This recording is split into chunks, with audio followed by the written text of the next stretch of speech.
जी, बिल्कुल, जो मेरे पास रिकॉर्ड है उस रिकॉर्ड के मुताबिक जो मेरे पास फॉर्म 45 हैं उनके मुताबिक मुस्लिम लीग नून इस्लामाबाद के इन 2 हलकों से जहाँ से मैं भी कंटेस्ट कर रहा था, इलेक्शन नहीं जीती। वहाँ से इलेक्शन एक हलके से शोएब शाहीन साहब और दूसरे हलके से अली बुखारी साहब इलेक्शन जीते और इस्लामाबाद के जो लोगों का मैंडेट है, जिस तरह बाकी पूरे मुल्क में दिन दहाड़े उस पे डाका डाला गया,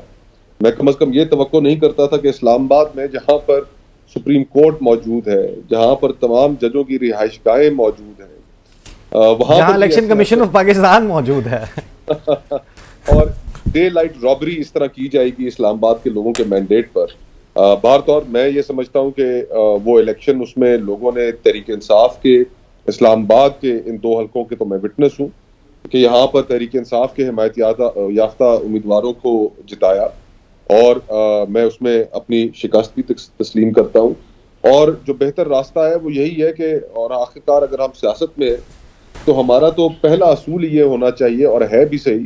कि अवाम की राय के सामने हमारा सर तस्लीम खाम है। चाहे हमें हमारा मुखालिफ जितना मर्जी है उसकी सियासत से इख्तलाफ हो, लेकिन अगर अवाम ने उसकी हक में फैसला दिया है तो फिर उसको कबूल करना चाहिए, उसको तस्लीम करना चाहिए।